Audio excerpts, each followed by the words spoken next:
Aleluya, gloria a Dios. Cuán bello es el Señor, cuán hermoso es alabar y adorar su santo nombre, hermanos.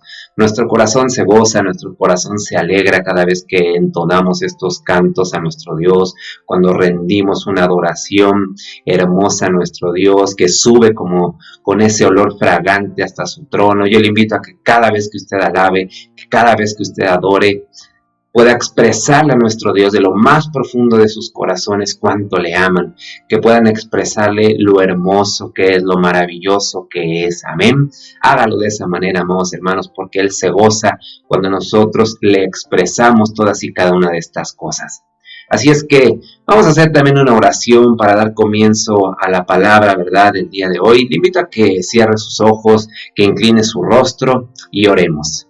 Padre eterno, te damos infinitas gracias por el privilegio, por el honor que nos das nuevamente de estar reunidos. Gracias por echar esta oportunidad nueva que tú nos das para poder también escudriñar tu palabra. Señor, aquí estamos atentos, estamos dispuestos para que tú nos hables, mi Dios.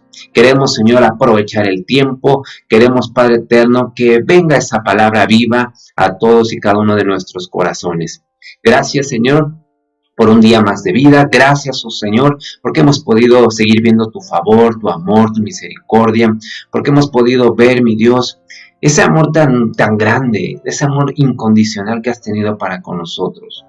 Nos abrazamos a ti, así como tú nos tienes abrazados a todos y cada uno de nosotros como iglesia. Gracias, Padre. Quita todo aquello que estorbe para que podamos recibir esta palabra y que pueda entrar, oh Dios, a lo más profundo de nuestro corazón, que podamos ponerla por obra, en práctica, Señor, porque ese es nuestro anhelo, ese es nuestro deseo, poder ser mejores servidores tuyos, mejores ministros tuyos, mejores discípulos tuyos, Padre. Gracias. A ti se da la honra, la gloria y la alabanza. Quema mis labios con el carbón encendido de tu altar para que la palabra que se exponga el día de hoy sea, Padre, de edificación y que sea ministrando nuestros corazones. Gracias, en el nombre de Cristo Jesús, Señor nuestro. Amén y amén. Gloria a Dios, amados hermanos. Pues les mandamos muchos saludos. Les decimos que les seguimos extrañando, pero el tiempo que hemos vivido, amados hermanos, ha sido un tiempo hermoso en todas y cada una de estas transmisiones. Y esta no será la excepción. Así es que yo le invito a que ahí en su hogar se prepare, que ahí tenga su Biblia para poder escudriñar lo que el Señor hoy nos quiere enseñar. Así es que fíjese que a esta predicación yo la he titulado como Esperanza o Desesperanza. Esperanza o Desesperanza. Y le invito a que vaya y abra su Biblia en el libro de Habacuc. Habacuc capítulo 1, vamos a leer del versículo 1 hasta el versículo número 4. Repito, Habacuc capítulo 1, vamos a leer del versículo 1 al versículo 4. Prepárese porque el Señor hoy nos quiere hablar de una manera hermosa, quiere decirnos y quiere darnos esta palabra de esperanza para todos y cada uno de nosotros como sus hijos. Amén. Así es que si usted ya tiene ahí su Biblia, vamos a leer todos juntos. Dice así la palabra. La profecía que vio el profeta Habacuc. ¿Hasta cuándo, oh Jehová, clamaré y no oirás? Y daré voces a ti a causa de la violencia y no salvarás. ¿Por qué me haces ver iniquidad y haces que vea molestia? Destrucción y violencia están delante de mí, y pleito y contienda se levantan. Por lo cual la ley es debilitada y el juicio no sale según la verdad, por cuanto el impío asedia al justo, por eso sale torcida la justicia.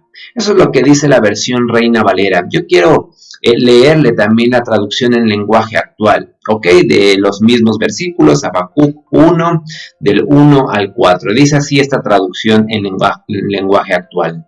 Yo soy el profeta Habacuc. Dios me encargó dar este mensaje a su pueblo. Habacuc habla con Dios. Ese es el subtítulo que lleva a partir del versículo 2. Dios mío, a gritos te pido que me ayudes, pero tú no me escuchas. ¿Cuándo vas a hacerme caso? Te he rogado que acabes con la violencia, pero tú no haces nada. ¿Por qué me obligas a ver tanta violencia e injusticia? Por todas partes veo solo pleitos y peleas. Por todas partes veo solo violencia y destrucción. Nadie obedece tus mandamientos, nadie es justo con nadie. Los malvados maltratan a los buenos y por todas partes hay injusticia. ¿Qué le parece, amados hermanos, esta versión? ¿Qué le parece esto que acabamos de leer? ¿Le suena algo familiar? ¿Le suena algo que nosotros hoy en día también estamos viviendo? Cuando dice que los malvados maltratan a los buenos y que por todas partes hay injusticia, que nadie obedece a sus mandamientos, a los mandamientos de Dios, que nadie es justo con nadie. Déjeme decirle que ciertamente es así. Nuestros días, ¿verdad?, están siendo muy similares a los que este profeta Habacuc estaba viviendo en este momento. Pero déjeme le digo algo, todos y cada uno de los que estamos siguiendo esta transmisión debemos de marcar la diferencia, y nuestra esperanza radica en todas y cada una de las promesas que Dios nos ha dado, y lo vamos a ir escudriñando un poco más adelante. Pero yo quiero darle un poquito de contexto de lo que acabamos de leer. Recuerde que Habacuc es uno de los profetas menores del Antiguo Testamento, ¿sí? Y lo que podemos ver, amados hermanos, en estos 3 capítulos que comprende este libro, es un tipo de conversación entre el profeta Habacuc y nuestro Dios, ¿sí? En donde el profeta le plantea ciertas preguntas, así como lo acabamos de leer en estos primeros 4 versículos del capítulo número 1. El profeta le plantea ciertas preguntas a Dios y ciertamente también Dios le responde. ¿Sí? Yo le invito a que ahí en su hogar pueda leer todo este libro. Repito, es un libro muy corto, de 3 capítulos únicamente, para que usted pueda entender, ¿verdad?, todo el contexto, todo el panorama, aunque ahora, a continuación, repito, muy brevemente le voy a contar lo que estaba sucediendo y lo que estaba viviendo el pueblo junto con este profeta menor llamado Habacuc, ¿sí? Entonces, en este tiempo había un ambiente, ¿verdad?, pues algo complejo. Era un tiempo turbulento, amados hermanos, en donde podemos ver en la historia de Judá que era un pueblo, amados hermanos, que adoraba a otros dioses. Era un momento ciertamente como de temor, de opresión, de persecución, de inmoralidad. Y sabe, también como lo acabamos de escudriñar, había falta de estos cimientos de la ley. Y me refiero a no solamente, o más bien, no que no existiera la ley, sino que la ley existía, sino que no se estaba cumpliendo. Entonces, de cierta manera estaba faltando, ¿verdad? Se tenían estas faltas a la ley, ¿sí? En este punto de la historia de Israel, hermanos, usted recordará que la nación estaba dividida, tanto por el reino del norte como por el reino del sur. Recuerde usted que Judá había sido puesto este nombre al reinado del sur, ¿sí?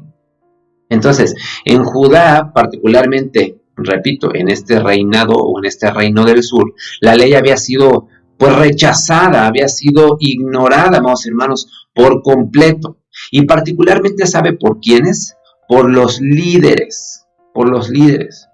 Fíjense, es algo tremendo porque podemos ver acá que Judá también había sido influenciada excesivamente por otras naciones paganas, ¿sí? Y ciertamente y lamentablemente, cuando los líderes de una nación dejan a un lado la ley de Dios, toda la nación que cree cae en desorden. Sí, esto es muy cierto, amados hermanos, en donde cuando los líderes de una nación en aquellos tiempos dejaban a un lado la ley de nuestro Dios, y usted lo puede ver ahí en la Biblia, toda la nación, ¿verdad?, todos los que integran ese reino caen en desorden. Hermanos, gobernantes se volvían corruptos, y ciertamente también la gente respondía ante todas estas situaciones que estaban enfrentando, pues con más violencia, ¿sí? Entonces podemos ver acá, hermanos, que Habacuc es la historia de un hombre. Repito, usted léalo por favor los 3 capítulos ahí en su hogar, pero yo le quiero contar a grandes rasgos esta historia. Habacuc era un hombre que, al igual que Job, usted recordará, miraba la violencia, miraba la injusticia que estaban ocurriendo a su alrededor. y le lanza diferentes preguntas a nuestro Dios. Y la primera de ellas la vemos en el versículo 2 de este capítulo 1. Le dice, ¿dónde estás, Dios? Fíjese qué tremendo. Por eso le digo esta similitud. Recuerde también la vida de Job con estas preguntas, ¿verdad? De ¿dónde estás, Dios? Y hermano, es algo tremendo porque en estos primeros versículos vemos que Habacuc no entendía por qué Dios parecía no hacer nada con la maldad de la sociedad, con todo lo que se estaba enfrentando en ese momento, en ese tiempo, en esa época. Aunque usted y yo sabemos que posteriormente se dio cuenta este profeta que únicamente la fe en Dios daría respuesta a todas y cada una de las preguntas que se había formulado en su corazón, en su mente, y también aquellas preguntas que le había formulado de manera directa a nuestro Dios. Hermano, yo le hago una pregunta. ¿Quién no ha perdido alguna vez la esperanza? ¿Quién de ustedes no ha perdido alguna vez la esperanza? Yo creo que todos los que están siguiendo esta transmisión podrían levantar la mano diciendo, yo he perdido la esperanza. Ciertamente yo en algún momento de mi vida, en alguna etapa, en alguna época, perdí la esperanza en mi Dios. ¿Verdad que sí? Y por desgracia estamos viviendo hoy en día una época en la que es muy fácil perder la esperanza, pero muy fácil. ¿Por qué? Pues por la crisis económica que estamos enfrentando a nivel mundial, por la crisis también de valores, por todas estas nuevas enfermedades que podemos ver y escuchar en las noticias, entre otras muchas otras cosas, hermano, entre otras muchas cosas. ¿Sí? Ciertamente todas estas cosas nos están, pues de cierta manera, golpeando, ¿verdad? Nos están llegando de una manera, pues tremenda a nuestras vidas, hermanos. Y a veces, por muy fuertes que la gente pueda decir que es o que se siente, la desesperanza se llega muchas veces como a adueñar de ellos. Déjeme le digo algo, y necesito que me ponga mucha atención porque esto es algo trascendental para lo que vamos a escudriñar hoy en esta mañana. Quiero decirle qué significa la desesperanza. Repito, quiero mostrarle a través de la palabra lo que significa la desesperanza. La desesperanza, hermano, significa estar sin salida, estar completamente perdido, estar sin recursos. Eso es lo que significa la desesperanza. Pero ahora le digo algo más tremendo aún. La desesperanza, hermanos, número 1, deshonra a Dios. También degrada a Dios. Es como si nosotros estuviéramos insinuando no solamente que Él no puede, sino que además incumple con sus promesas. Hermano, la desesperanza llega a ser como un rechazo a la misma palabra de Dios. Los que están desesperanzados, en última instancia, se significa que han perdido completamente su fe. ¿Sí? Entonces, usted y yo recordemos que nuestra fe, amados hermanos, es algo esencial, es algo vital como cristianos, como hijos de Dios. Así es que repito, si usted está viviendo un tiempo de desesperanza, si usted dice es que yo no puedo más, yo no puedo avanzar, si usted está viviendo bajo esta atmósfera de desesperanza, repito, déjeme le digo que está deshonrando a Dios, que eso no agrada a Dios, que usted está haciendo menos a Dios, que usted no le está creyendo a su palabra, que de alguna manera usted le está diciendo a Dios, es que tú estás incumpliendo tus promesas, Dios. ¿Sí? Entonces está perdiendo, digamos, si yo pudiera resumir esta desesperanza, está perdiendo la fe que tenía hacia Dios.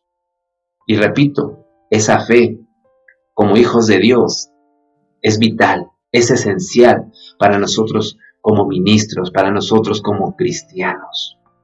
Hermanos, los que han caído en desesperanza ponen solamente su mirada, ¿saben qué?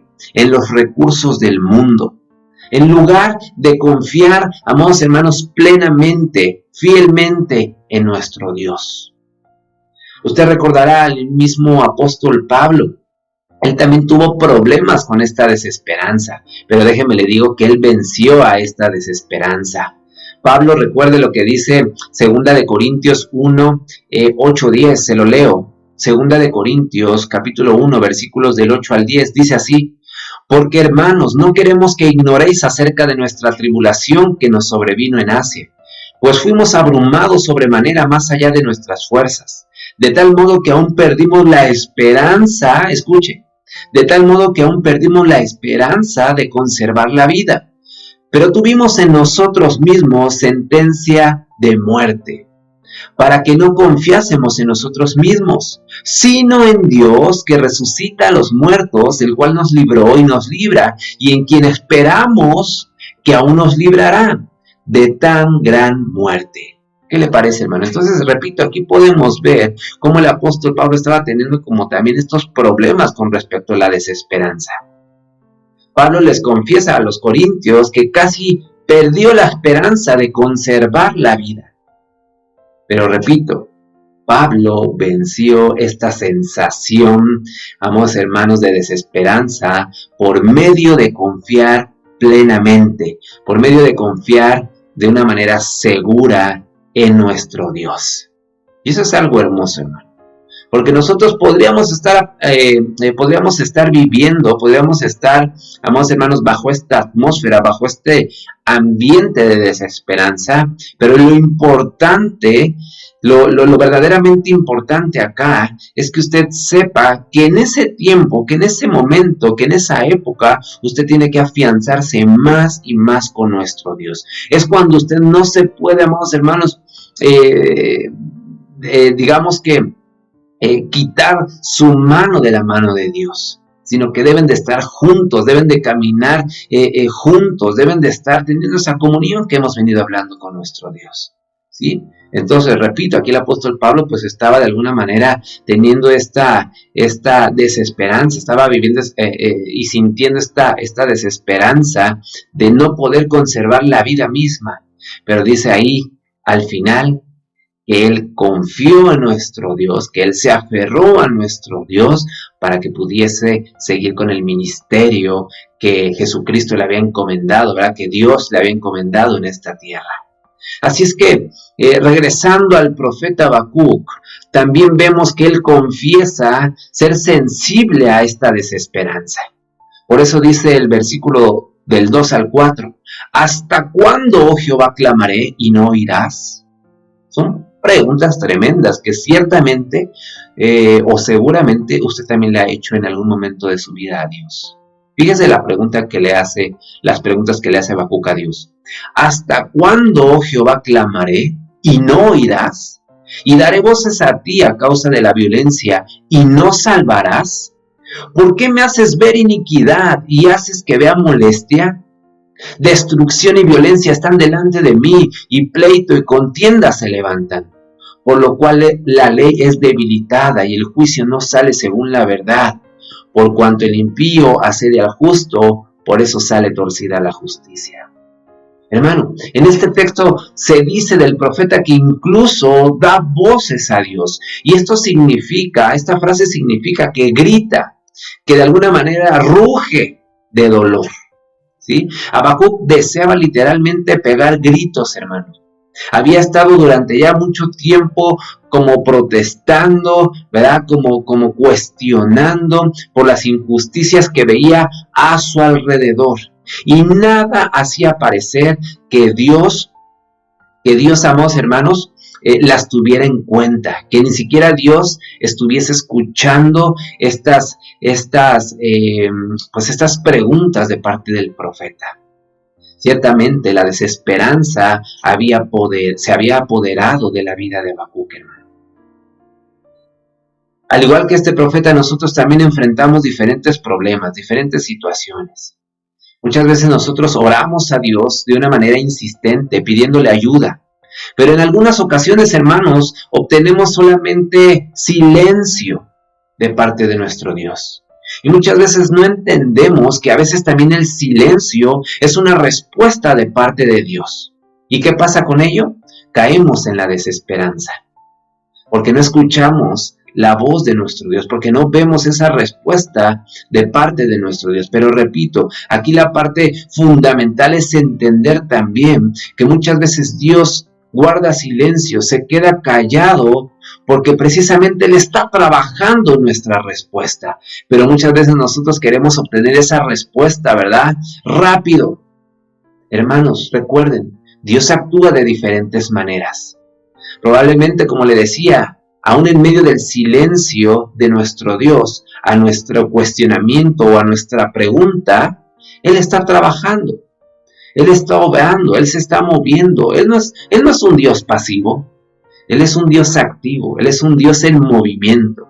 Así es que repito, aun cuando usted no escuche, cuando no vea esa respuesta de parte de nuestro Dios, usted puede estar seguro, usted puede estar convencido que Él está trabajando, ¿sí? No caiga en la desesperanza, no, confíe plenamente en nuestro Dios. Porque recuerde que la desesperanza puede llegar a ser también como muy peligroso, puede llegar a ser hasta traicionero.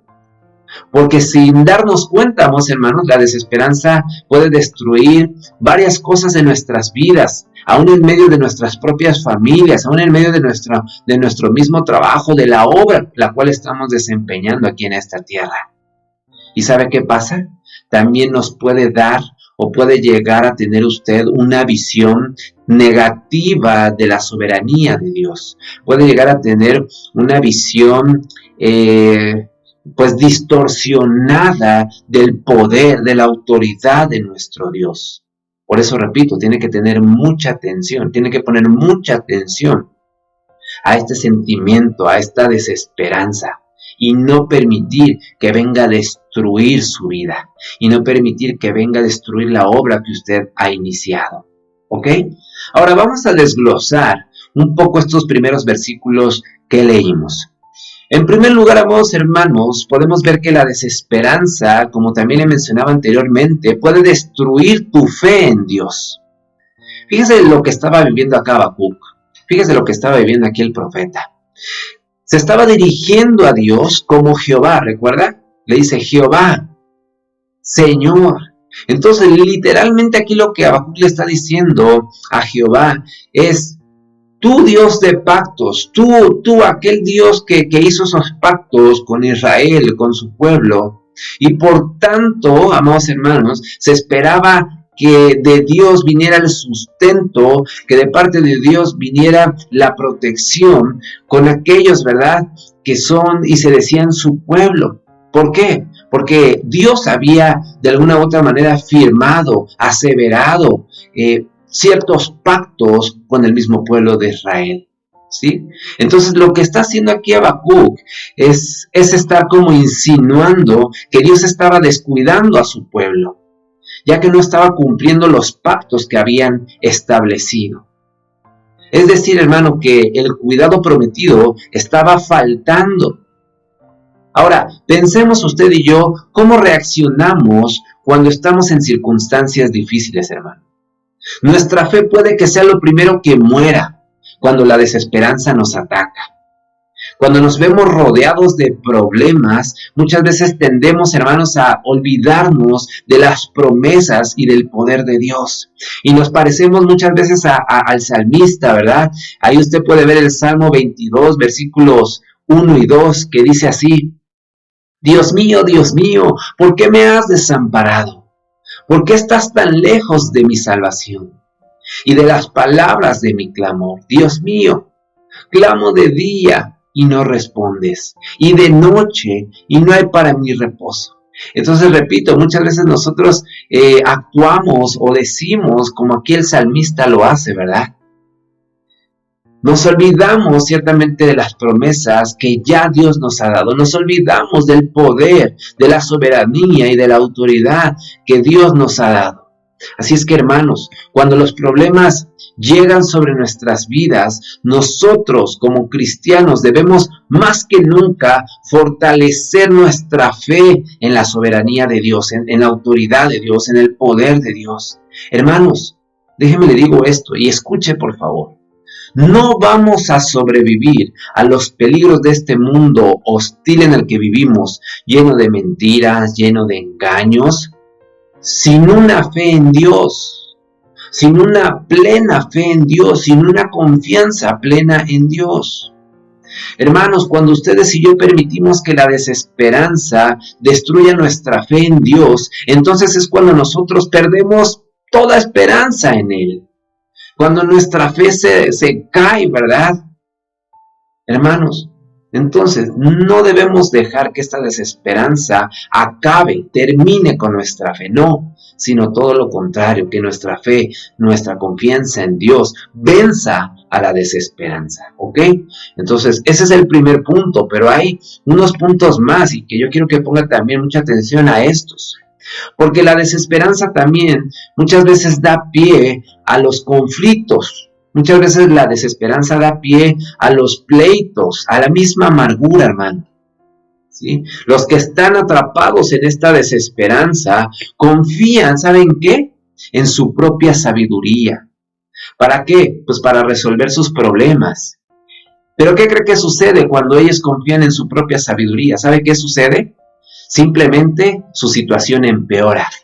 Simplemente la situación, amados hermanos, empieza a ser más compleja, más difícil. Se distinguen por estar siempre preparados para culpar a otros por sus problemas. Y esto es tan cierto. Llegan como a ser expertos en criticar y en guardar rencor a todos los que no están de acuerdo con la sabiduría, entre comillas, ¿verdad? Entre comillas digo, la sabiduría de ellos. Y así es lo que podemos ver aún aquí en Habacuc. Dice el versículo 3, destrucción y violencia están delante de mí, y pleito, escuche, y pleito y contienda, ¿sé qué? Se levantan. Entonces se da cuenta, la desesperanza ciertamente da pie a que estos conflictos, a que estos pleitos, a que la misma amargura, ¿verdad?, se incrementen. Hermano, el profeta en estos momentos no veía salida, solo veía más conflictos, más desolación, solamente veía destrucción, veía violencia, como lo acabamos de leer, veía pleito, veía contienda. Hermano, la pérdida de la fe por la desesperanza te hace sentir amargado. Y esto es algo tremendo, y yo te invito a que pongas atención en ello. Porque si tú has perdido esta fe, porque si tú has perdido esta confianza en nuestro Dios, por causa de la desesperanza, te va a hacer sentir amargado. Y lo vas a transmitir a los que están a tu alrededor. ¿Sí? Entonces, pon mucha atención a esto, que la desesperanza no cree en ti más conflictos, más pleitos, más amargura, no. Hermano, la desesperanza también culpa a Dios, y eso usted lo puede ver en el versículo 2 también de Habacuc. Habacuc en este momento estaba enojado porque creía que Dios le estaba obligando a presenciar el mal que había por todos los lados, sin que fuera castigado, hermano. Su respuesta muestra cómo la desesperanza a menudo, hermano, distorsiona nuestro entendimiento de cómo actúa Dios. La pregunta que aquí hace Habacuc es: ¿hasta cuándo, oh Jehová, clamaré y no oirás? Le repito la pregunta que estaba aquí haciéndole Habacuc a Dios. ¿Hasta cuándo, oh Jehová, clamaré y no oirás? ¿Se da cuenta? Le estaba echando la culpa a Dios, ¿no? Por no tener ese cuidado, esa atención a los ruegos, al clamor, a las oraciones del profeta. Le estaba echando a Habacuc la culpa a Dios. Y muchas veces también nosotros hacemos lo mismo. Muchas veces nosotros culpamos a Dios por lo que Él no ha hecho. Y así, al igual que Job, decimos a Dios, recuerde lo que veíamos en un inicio. ¿Por qué me has quebrantado? Dice Job 9:17. Job 9:17 dice, ¿por qué me has quebrantado con tempestad y has aumentado mis heridas sin causa? ¿Se da cuenta? Job también estaba echándole la culpa a Dios. Con frecuencia nosotros olvidamos que todo lo que hace Dios es bueno, hermano. Recuerde lo que dice la Escritura en Santiago. Cuando alguno es tentado, no diga que es tentado de parte de Dios, porque Dios no puede ser tentado por el mal, ni Él tienta a nadie. ¿Sí? Hermano, toda buena dádiva y todo don perfecto, recuerde, desciende de lo alto, del Padre de las luces, en el cual, amados hermanos, no hay no hay mudanza ni sombra de variación. Usted puede ver eso también en Santiago capítulo 1, versículo 17. Hermano, Habacuc le había distorsionado ya su visión, porque ciertamente la desesperanza ya había venido a la vida de Habacuc de una manera abrumadora. Entonces, repito, ya estaba su visión distorsionada. Por eso le digo, tengamos cuidado de no caer en esta misma trampa, de no echarle la culpa a Dios. No, hermano, Él no tiene la culpa. Yo hace tiempo le decía, muchas veces la gente se aleja de Dios, muchas veces dice, ya no me voy a congregar por X o Y situación que vi en la congregación, etcétera, etcétera. Y la pregunta que yo les planteaba en ese momento era, ¿y qué culpa tiene Dios de esas cosas? ¿Sí me doy a entender? ¿Qué culpa tiene Dios de esa situación que se presentó en esa congregación? Pero repito, muchas veces la gente es así y se aleja de Dios. Entonces, ¿en dónde estaba puesta la visión de estos hombres? ¿En Dios o en una congregación? ¿En Dios o en un hombre?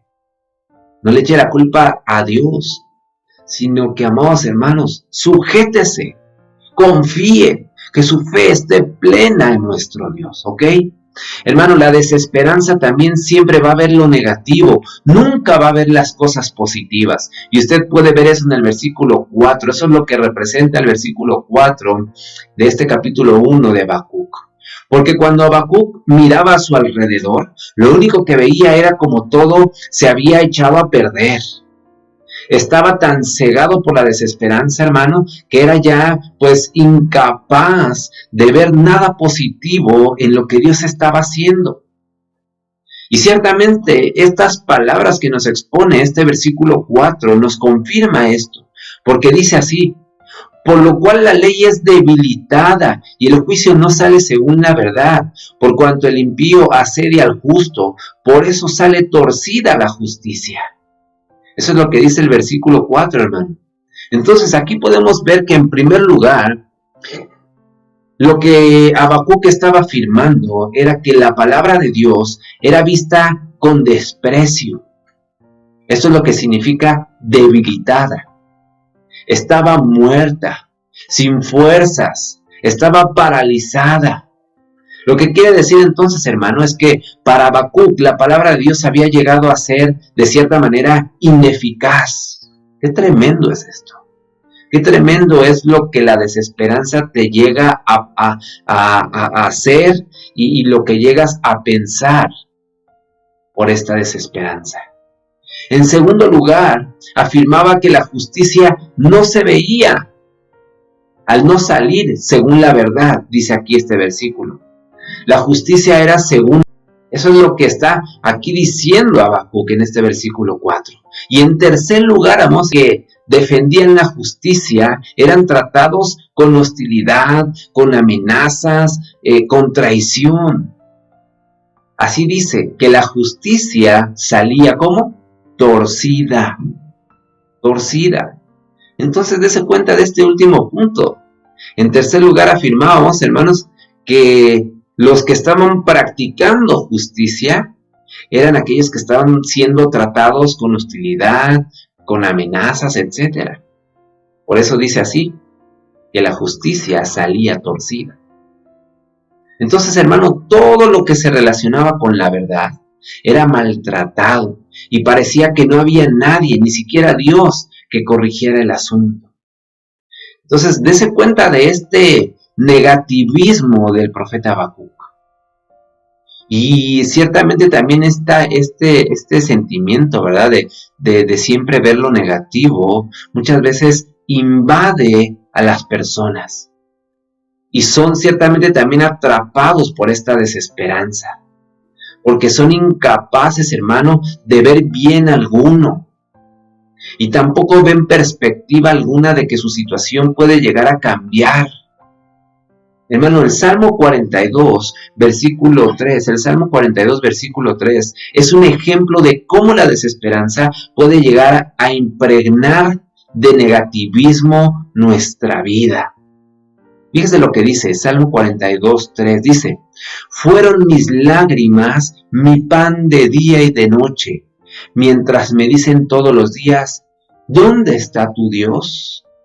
Qué tremendo. Repito, fueron mis lágrimas mi pan de día y de noche, mientras me dicen todos los días, ¿dónde está tu Dios? Hermano, debemos usted y yo seguir el ejemplo de Jesucristo para evitar el peligro de la desesperanza. Yo le invito a que ponga en su mente y en su corazón lo siguiente. ¿Usted cree que Jesucristo, al ver que había sido rechazado por su mismo pueblo, por los suyos, como dice su escritura? Hermano, recuerde que los apóstoles mismos le abandonaron. Recuerde que uno de ellos le traicionó. Recuerde que otro de ellos le negó. ¿Usted cree que no eran razones suficientes para que Jesucristo cayera en desesperanza? Humanamente hablando, podríamos decir que sí. Pero, amados hermanos, ustedes y yo sabemos quién era Jesús, quién es Jesús.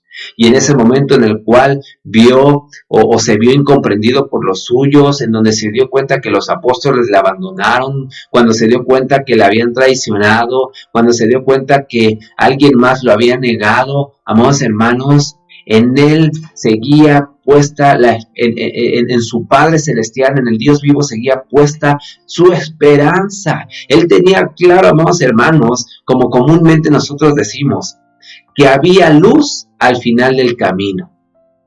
¿Está de acuerdo?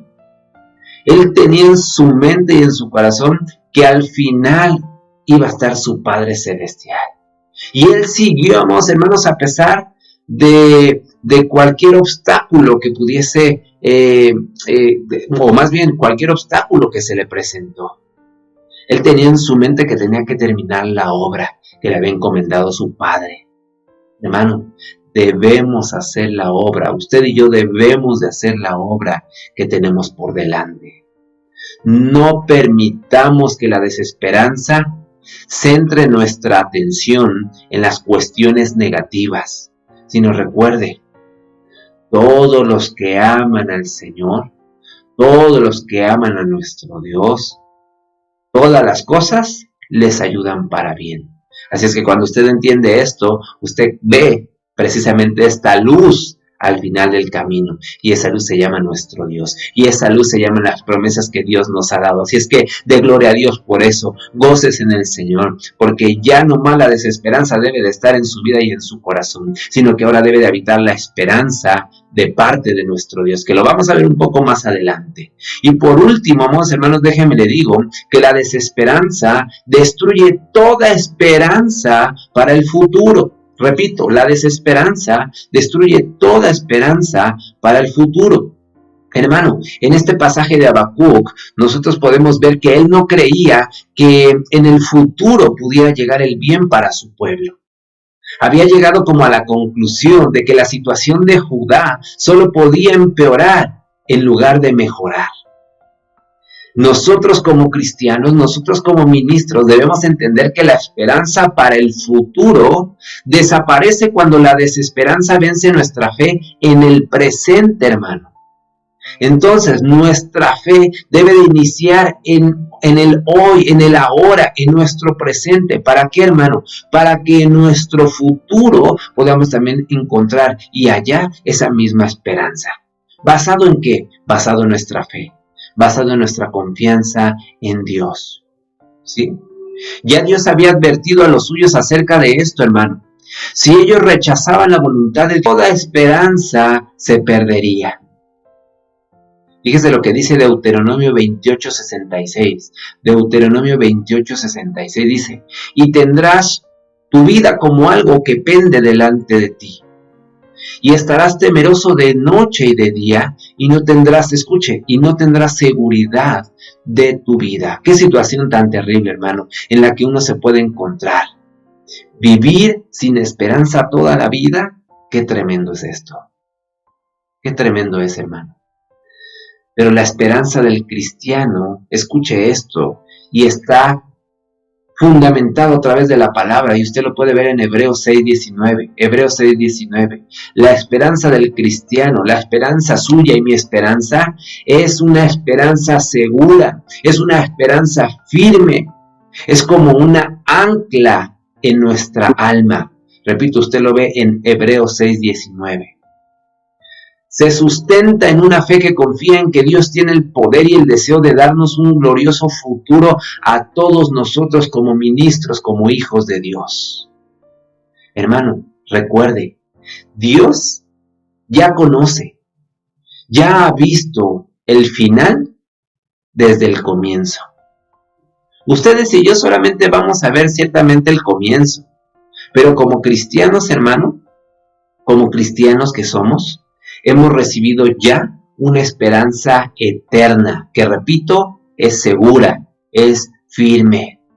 Y esta misma esperanza nos debe permitir confiar en nuestro Dios. Aunque ustedes y yo no podamos ver el final, aunque usted y yo no podamos entender muchas veces los motivos que estamos viviendo, amados hermanos, esa fe, esa esperanza debe habitar y debe vivir en todos y cada uno de nuestros corazones. ¿Sí? Pero ahora la pregunta obligada acá sería, ¿la esperanza en quién? ¿En nuestros recursos? ¿En nuestra sabiduría? ¿En nuestros actos? ¿En nuestras acciones? ¿En nuestras obras? ¿La esperanza en quién? ¿En nuestros dineros? ¿En nuestras propiedades? ¿En lo que tenemos? Hermano, yo sé que usted ya se contestó, ¿verdad? Todas y cada una de estas preguntas que le acabo de hacer. Nuestra esperanza no debe de recaer en todas estas cosas, sino que nuestra esperanza debe de estar plena en Dios, en Jesucristo y en las promesas que Dios ya nos ha dado. Y lo vamos a desglosar. Fíjese, vaya a Primera de Pedro, capítulo 1, versículo 21. Primera de Pedro, capítulo 1, versículo 21. Dice así la palabra de Dios. Y mediante el cual creéis en Dios, quien le resucitó de los muertos y le ha dado gloria, para que vuestra fe, y subraye por favor su Biblia, y esperanza sean en Dios. ¿Se da cuenta? Número 1, nuestra esperanza debe de basarse en Dios. ¿Sí? Es claro este versículo.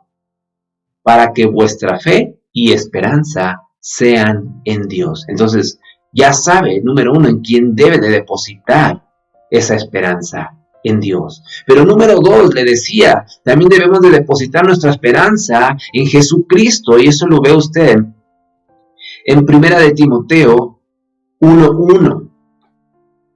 Dice así la Escritura: Pablo, apóstol de Jesucristo, por mandato de Dios nuestro Salvador y del Señor Jesucristo, nuestra esperanza. ¿Se da cuenta?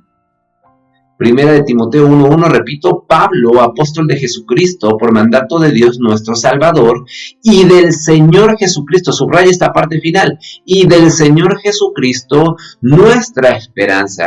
Entonces, ¿quién es también nuestra esperanza? ¿En quién se debe basar nuestra esperanza? En Jesucristo. Así como en Dios Padre, también nuestra esperanza se debe de basar en el Hijo, en Jesús. Y le decía una tercera, que es en las promesas de Dios, y eso usted lo puede ver en Hechos, capítulo 26, versículos 6 y 7. Repito, Hechos 26, 6 y 7. Dice así la Escritura: Y ahora, por la esperanza, subraye por favor, por la esperanza de la promesa que hizo Dios a nuestros padres, soy llamado a juicio. Promesa cuyo cumplimiento esperan que han de alcanzar nuestras 12 tribus, sirviendo constantemente a Dios de día y de noche. Por esta esperanza, oh rey Agripa, soy acusado por los judíos. Entonces, ¿en dónde estaba la esperanza? ¿En dónde estaba basado? ¿En qué estaba cimentado esta esperanza? En las promesas de parte de Dios para los suyos, para su pueblo, para sus hijos.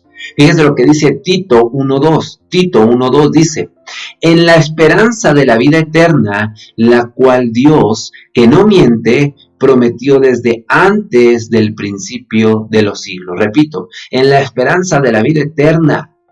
Subraya esta parte, en la esperanza de la vida eterna, la cual Dios, que no miente, prometió desde antes del principio de los siglos. Entonces, repito, esa promesa ha sido dada de parte de Dios para nosotros sus hijos. ¿Sí? En donde nosotros tendremos una vida eterna. Así es que goces en el Señor por eso. Alégrese en el Señor por eso. Hermano, entonces ya vimos en qué debe de basarse nuestra esperanza, en Dios, en Jesucristo y en las promesas de parte de nuestro Dios. Pero ahora, otra pregunta sería, ¿a través de qué vamos a alcanzar esta esperanza? Repito, ¿a través de qué vamos a alcanzar esta esperanza? Vamos a alcanzar, amados hermanos, esta esperanza, número 1, a través de la paciencia y del consuelo de las Escrituras. Repito, a través de la paciencia y del consuelo de las Escrituras. Fíjese lo que dice Romanos 15:4. Romanos 15:4. Porque las cosas que se escribieron antes para nuestra enseñanza se escribieron, a fin de que por la paciencia, subraye por favor, a fin de que por la paciencia y la consolación de las Escrituras tengamos ¿qué? Tengamos esperanza. Entonces se da cuenta, aquí nos confirma la Escritura que la esperanza la vamos a alcanzar a través de que usted y yo tengamos paciencia en el Señor. Por eso le decía, no basarnos en la desesperanza, no vivir bajo la desesperanza, sino todo lo contrario, vivir bajo la esperanza, la cual la vamos a alcanzar con paciencia, sabiendo esperar. Por eso le decía en un inicio, aun cuando no escuchemos la voz de Dios, aun cuando no veamos la respuesta a nuestro clamor, a nuestro ruego, como lo estaba haciendo Habacuc, como lo estaba haciendo el profeta, no se desespere, confíe en nuestro Dios, aprenda a ser paciente y aprenda a encontrar esa paciencia en medio, amados hermanos, de las Escrituras. ¿Sí, amén? Número 2, la esperanza también la alcanzamos a través del Evangelio mismo. Fíjese lo que dice Colosenses 1:5. Colosenses 1:5 dice, a causa de la esperanza que os está guardada en los cielos, de la cual ya habéis oído por la palabra verdadera. ¿De qué? Del Evangelio. ¿Se da cuenta? Entonces, su esperanza, mi esperanza en Dios, en Jesucristo y en las promesas que Él nos ha dado, debe de basarse también en el Evangelio. ¿De quién? En el Evangelio de Jesús. En el Evangelio en el cual usted y yo creemos hoy en día. ¿Sí? Repito, Colosenses 1:5 dice, a causa de la esperanza que os está guardada en los cielos, de la cual ya habéis oído. ¿Por qué, hermano? Ustedes y yo ya hemos oído por la palabra verdadera del Evangelio. Amén. Fíjese lo que dice Colosenses también 1:23. Colosenses 1:23 dice, si en verdad permanecéis fundados y firmes en la fe y sin moveros de la esperanza del Evangelio, subraye por favor, y sin moveros de la esperanza del Evangelio que habéis oído, el cual se predica en toda la creación que está debajo del cielo, del cual yo, Pablo, fui hecho ministro. ¿Se da cuenta? Confirmamos también, amados hermanos, que es necesario no movernos de la esperanza del Evangelio que ya hemos escuchado, que ya hemos oído, que ya hemos guardado en lo más profundo de nuestro corazón. Que no nos muevan, amados hermanos, que esa esperanza sea inmovible, que no vengas a dar la esperanza que nosotros hemos hallado a través del Evangelio. ¿Ok? Y por último también vemos que podemos alcanzar esta esperanza a través de la fe, y eso lo leíamos también en un inicio, Romanos 5, versículos 1 y 2, dice así la Escritura, justificados pues por la fe, tenemos paz para con Dios por medio de nuestro Señor Jesucristo, por quien también tenemos entrada por la fe a esta gracia en la cual estamos firmes, escuche, estamos firmes y nos gloriamos, subraye, y nos gloriamos en la esperanza de la gloria de Dios. Entonces, ¿a través de qué también usted va a encontrar la esperanza? A través de su fe, a través de la confianza que usted deposite y tenga para con nuestro Dios. Recuerde, tenemos un Dios vivo, tenemos un Dios grande, tenemos un Dios fuerte. Él no cae, Él no desmaya, Él está atento siempre de sus hijos. Por eso usted y yo tenemos que vivir bajo esa fe. Por eso usted y yo tenemos que, amados hermanos, atesorar la fe que ha sido depositada en todos y cada uno de nosotros y decir, yo no voy a claudicar, no va a menguar esa fe, sino todo lo contrario, va a venir a aumentarse esa fe en mi Dios. ¿Sí, amén? Gloria a Dios. Ahora, también podemos ver que la esperanza es una esperanza buena, es una esperanza viva, es una esperanza segura y firme, es una esperanza que da alegría y que no avergüenza. Rápidamente se los voy a demostrar conforme a la palabra de Dios indica. Dice 2 de Tesalonicenses 2, 16 y 17, repito, 2 de Tesalonicenses 2, 16 y 17. Y el mismo Jesucristo, Señor nuestro y Dios nuestro Padre, el cual nos amó y nos dio consolación eterna y buena, escuche y subraye, y buena esperanza por gracia. Entonces, podemos ver que la esperanza describe la Escritura, describe la palabra, que es buena. Pero también dice el versículo 17, conforme vuestros corazones y os confirme en toda buena palabra y obra. ¿Se da cuenta? También la palabra nos enseña que la esperanza es descrita como una esperanza viva. Y usted lo ve en 1 de Pedro 1.3. 1 de Pedro 1.3 dice, bendito el Dios y Padre de nuestro Señor Jesucristo, que según su gran misericordia nos hizo renacer para una esperanza que, subraye, para una esperanza viva. ¿Cómo la esperanza? Viva. ¿Por qué, hermano? Por la resurrección de Jesucristo de los muertos. Entonces, nuestra esperanza es una esperanza viva por medio de la resurrección de nuestro Señor Jesucristo. De gloria a Dios por ello. Fíjese lo que dice Hebreos capítulo 6, versículos del 17 al 20. Hebreos 6, del versículo 17 al 20. Por lo cual, queriendo Dios mostrar más abundantemente a los herederos de la promesa la inmutabilidad de su consejo, interpuso juramento, para que por dos cosas inmutables, en las cuales es imposible que Dios mienta, tengamos un fortísimo consuelo los que hemos acudido para asirnos de la esperanza puesta delante de nosotros. Ahora escuche lo que dice el versículo 19 y subráyelo. La cual tenemos como que, hermano, está hablando de la esperanza. Dice, la cual tenemos como segura y firme ancla del alma. Usted recuerde lo que significa o lo que es un ancla. Los barcos tienen una ancla, ¿verdad? ¿Y qué pasa con esa ancla de los barcos? Es aquella que los mantiene quietos, ¿verdad? Que los afirma. Es por eso que dice aquí, la cual tenemos como segura y firme ancla del alma y que penetra hasta dentro del velo, donde Jesús entró por nosotros como precursor, hecho sumo sacerdote para siempre, según el orden de Melquisedec. ¿Se da cuenta? Entonces, la palabra describe aquí la esperanza como segura y como firme. Recuerde, esa esperanza debe de estar como ancla en nuestra alma. Amén. Ahora vea lo que dice Proverbios capítulo 10, Proverbios 10, versículo 28. Proverbios 10, 28. Dice así la Escritura.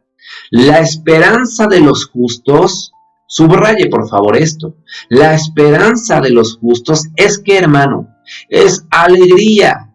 No dice que es tristeza, no dice que es depresión, no dice que es melancolía, dice la esperanza de los justos es alegría. La pregunta acá es, ¿quiénes de ustedes son justos? Yo estoy seguro que todos los que están siguiendo esta transmisión pueden levantar sus manos y decir, yo soy justo. ¿Por qué? Porque Jesucristo en esa cruz murió por mí. Porque Jesucristo se entregó por mí. Y ahora todos estos pecados han sido removidos, han sido quitados, han sido borrados de mi ser. Y ahora yo puedo decir que soy justo delante del Padre a través del sacrificio de mi amado Jesús. Amén. Así es que si usted puede decir hoy en esta mañana que es justo, usted tiene que demostrar esa justicia a través de su alegría, a través del gozo, porque dice acá, la esperanza de los justos es que es alegría, mas la esperanza de los impíos, ¿cómo es? Va a perecer, ¿se da cuenta? La esperanza de los impíos perecerá, dice la Escritura. Hermano, y aquellos impíos, ¿usted cree que van a estar gozosos? ¿Usted cree que van a estar alegres al saber que no hay esperanza? ¿Se da cuenta? Pero usted y yo, que somos justos delante de Dios por el sacrificio de Jesús, podemos decir que estamos gozosos, alegres, contentos. ¿Sí? Así es que desde su casa, regálenle una sonrisa a Dios, regálenle un grito de júbilo, demuéstrele, ¿verdad?, que verdaderamente usted es justo, que usted entiende que Jesucristo murió por usted para borrar todos esos pecados y que hoy en día usted está gozoso, que está con ese júbilo radiante. Así es que, repito, alce su rostro al cielo y dígale: gracias, Dios, mira mi júbilo, mira mi alegría. Amén. Y por último, amados hermanos, también la palabra describe la esperanza diciendo que no avergüenza. Fíjese lo que dice Romanos 5:5. Romanos 5:5 dice: y la esperanza no avergüenza, escuche, subraye, y la esperanza no avergüenza, porque el amor de Dios ha sido derramado en nuestros corazones por el Espíritu Santo que nos fue dado. Hermano, goces en el Señor, alegres en el Señor. En el punto anterior vimos la alegría que se describe, ¿verdad? La esperanza. Pero, amados hermanos, acá dice no avergüenza. La esperanza no avergüenza, pero dése cuenta el por qué no avergüenza. Porque el amor de Dios ha sido derramado ya en su corazón. ¿Por medio de quién? Por medio del Espíritu Santo que nos fue dado. Hermano, yo me alegro, yo me gozo en esta palabra. La esperanza no avergüenza, porque el amor de Dios está en mi corazón por medio del Espíritu Santo que nos ha sido dado. Aleluya. Gloria a Dios. Qué hermoso es ver todas estas cosas, hermano. ¿Sabe? Y yo tengo muchos otros puntos que quisiera compartir con usted. Pero quiero terminar diciéndole que la esperanza de los creyentes, la esperanza nuestra como hijos de Dios, como siervos del Altísimo, como ministros, siempre debe de estar basada en Dios, en Jesús y en sus promesas, como lo veíamos anteriormente. Nuestro Dios, hermanos, no solamente es una fuente de nuestra esperanza, sino que Él es el Dios de la misma esperanza. No sé si me doy a entender con esto. No crea que Dios solamente deposita por depositar la esperanza en nuestro interior, en nuestros corazones, no, sino que Él es el Dios de la esperanza. Dice Romanos 1:13. Romanos 1:13 dice: y el Dios de esperanza, no dice el Dios que tiene esperanza, dice: y el Dios de esperanza os llene de todo gozo y paz en el creer, para que abundéis en esperanza por el poder del Espíritu Santo. ¿Se da cuenta? Entonces, Él es el Dios de la esperanza. Él es el que va a llenar con todo gozo y con toda paz a aquellos que le creen, a aquellos que confían en Él, a aquellos que depositan todo, absolutamente todo en sus manos. ¿Y amén? ¿Para qué? Para que abundéis, dice esa parte final del versículo 13, para que abundéis en esperanza por el poder del Espíritu Santo. Hermano, recuerde por favor, en nuestro Dios podemos encontrar todas las respuestas que usted y yo estemos buscando. Habacuc tenía muchas preguntas, tenía ya muchas dudas. Hermano, ya estaba viviendo bajo esta desesperanza, al igual que Job. Pero al final de cada una de estas vidas podemos ver cómo encontraron respuesta, cómo encontraron solución a todas y cada una de estas preguntas que habían levantado a nuestro Dios. Recuerde, Dios tiene un plan perfecto y maravilloso para todos y cada uno de nosotros en nuestras vidas. Así es que no viva bajo la desesperanza. Viva bajo la esperanza en Dios. Amén. Yo le invito a que cierre sus ojos. Cierre sus ojos ahí donde esté. Tome de la mano a su esposo, a su esposa, a sus hijos, a cualquier miembro de la familia que esté ahí con usted, o si si está solo, incline su rostro, póstrese en el Señor. Si está viviendo este tiempo de desesperanza, si usted está como Habacuc diciéndole a Dios, pero ¿hasta cuándo veré respuesta? Si usted le está diciendo a Dios, ¿hasta cuándo me vas a hacer caso? Yo te he rogado, yo he clamado, pero no veo respuesta, no veo que tú mandes, ¿verdad?, la solución a este problema. Si usted le está preguntando a Dios, como lo hacía Habacuc, ¿por qué nos has obligado a ver tanta violencia? ¿Por qué nos obligas a ver tanta injusticia? ¿Por qué vemos tanto pleito? ¿Por qué vemos tantas peleas? ¿Por qué vemos tanta destrucción? Recuerde que eso era lo que le exponía Habacuc a Dios. Repito, si usted hoy en día le está exponiendo todas y cada una de estas preguntas también a Dios, hoy yo estoy seguro que ha obtenido una respuesta de parte de Él. Él te dice, no vivas bajo la desesperanza. Él te dice, vive esperando en mí. Recuerda que yo soy el Dios de la esperanza. Confía en mí, porque al final del camino hay una luz.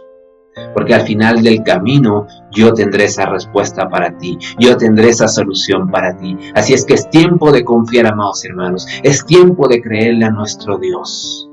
¿Sí? Cierre sus ojos, incline su rostro, póstrese si usted lo siente así en su corazón. Hermano, cierre sus ojos, no se distraiga, por favor, cierre sus ojos. Ustedes y yo, déjeme decirle que como creyentes hemos sido llamados a la esperanza. Déjeme decirle que ustedes y yo como creyentes nos tenemos que gloriar en esa esperanza. Ustedes y yo como creyentes tenemos que tener la misma esperanza. Usted y yo tenemos una esperanza ante la muerte. Usted y yo tenemos que perseverar en la esperanza. Y por último le digo lo siguiente. La esperanza tiene diferentes metas. Una de ellas es la salvación. Dice Primera de Tesalonicenses 5:8. Pero nosotros que somos del día, seamos sobrios, habiéndonos vestido con la coraza de fe y de amor. Y escuche, y con la esperanza de salvación como yelmo. Recuerde, el yelmo es este casco. Y con la esperanza de salvación. Entonces, ¿se da cuenta? Una de las metas de la esperanza es la salvación, es nuestra salvación.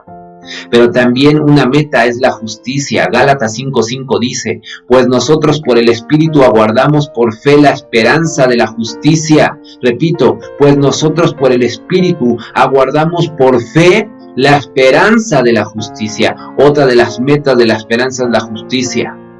Hermano, siga con sus ojos cerrados, únicamente escúcheme por favor, siga con sus ojos cerrados, no se distraiga.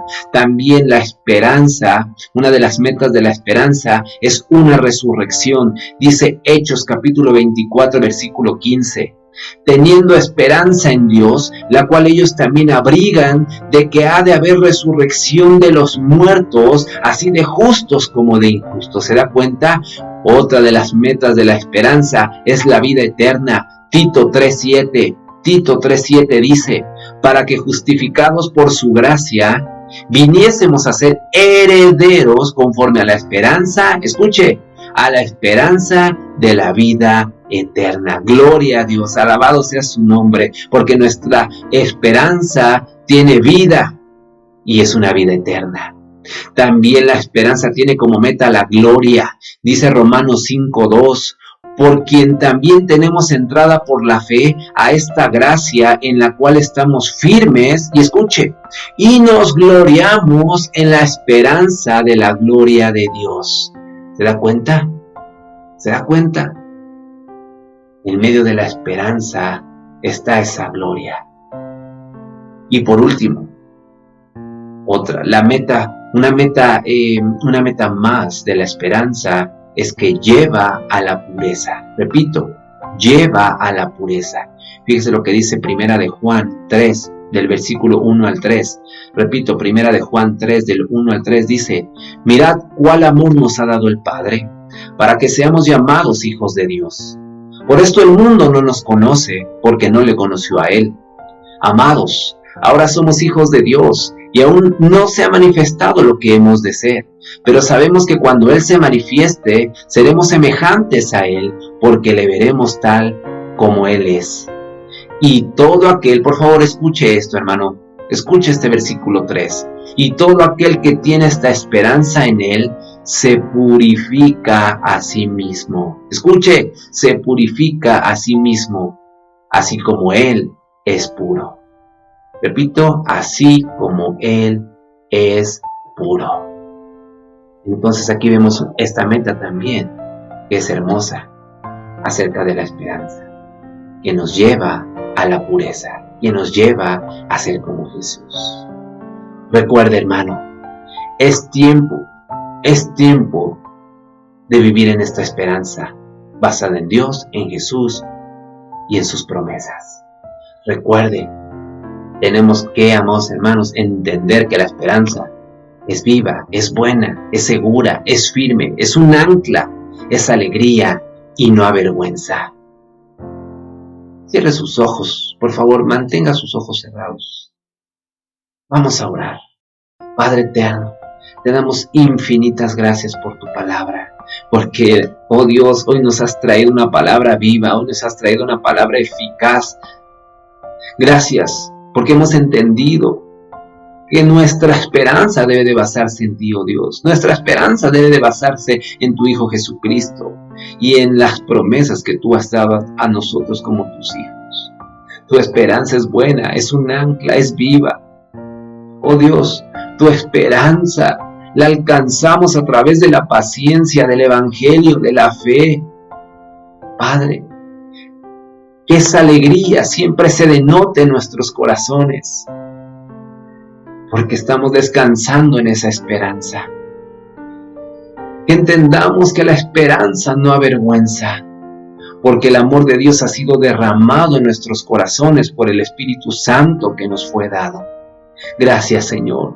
Hoy en este día queremos descansar en esa esperanza. No queremos vivir bajo esa desesperanza. Habacuc, el profeta, nos ha enseñado que él estaba viviendo tiempos ciertamente de angustia, ciertamente donde el pueblo había estado cometiendo injusticia, donde las cosas que se hacían bien decían que eran cosas incorrectas, donde la gente había creado verdad y había seguido a otros dioses. Y este profeta te clamaba, y este profeta te cuestionaba, Dios, de por qué permitías todas esas cosas.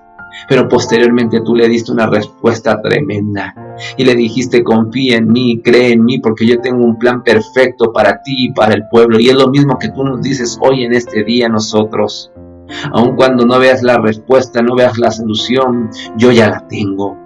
Yo ya sé cuál es el desenlace de este problema el cual tú estás atravesando. Yo ya lo conozco, yo ya lo sé. Y recuerda, si tú me amas, todas las cosas te van a ayudar para bien.